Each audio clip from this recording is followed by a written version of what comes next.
பாரதிய ஜனதா கட்சி தொடர்ந்து 3வது முறையாக ஒன்றியத்தில் ஆட்சி அதிகாரத்தில் இருக்கக்கூடிய நிலையில நாட்டுடைய சுதந்திரமான அமைப்புகள் எல்லாமே ஒரு வகையான நெருக்கடிக்கு உள்ளாகி இருக்கின்றன. உச்ச நீதிமன்றம் உட்பட பல மாநில உயர் நீதிமன்றங்கள் உட்பட நான் சொல்லக்கூடிய அந்த பட்டியலிலே அடங்கும். ஏற்கனவே இடி விஷயம் தெரிந்தது, மத்திய புலனாய்வுத்துறை, இவை எல்லாமே ஏறத்தாழ பாஜகவுடைய ஒரு கிளை நிறுவனங்கள் போல் ஆகிவிட்டதோ என்று சந்தேகமிடக்கூடிய அளவுக்கு தான் நாட்டில் சூழல் மாறி இருக்கிறது. இதில் தேர்தல் ஆணையமும் பலியாகிவிட்டதோ என்ற அச்சம் அதிகமாக இருக்கிறது.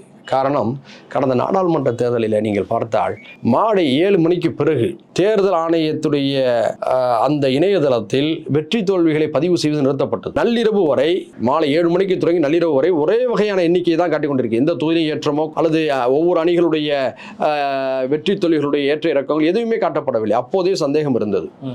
அடுத்து மகாராஷ்டிராவுடைய மாநில தேர்தலில் கூடுதலாக லட்சக்கணக்கில் வாக்காளர்கள் சேர்க்கப்பட்டு அங்கே தில்லுமுள்ளு நடைபெற்றது. இப்போது அம்பலமாக இருக்கிறது. ராகுல் காந்தி அவர்கள் தொடர்ந்து அதை எழுப்புகிறார், தேர்தல் ஆணையம் அதை மடுப்புகிறது. மகாராஷ்டிராவில் லட்சக்கணக்கில் கூடுதல் வாக்காளர்களை இணைத்து அங்கே ஒரு தேர்தல் மோசடி நடந்திருக்கிறது. தேர்தல் வெற்றி திருடப்பட்டிருக்கிறது. இப்போ பீகார்ல 52 லட்சம் வாக்காளர்கள் எண்ணிக்கையை குறைத்து தேர்தல் வெற்றியை, அதாவது தேஜஸ்வி யாதவ் தலைமையிலான ராஷ்டிரிய ஜனதா தளம் தலைமையிலான காங்கிரஸ் உள்ளடக்கிய அந்த இந்தியா கூட்டணியுடைய வெற்றியை திருடுவதற்கான வேலைகளை இப்போது செய்து கொண்டிருக்கிறார்கள்.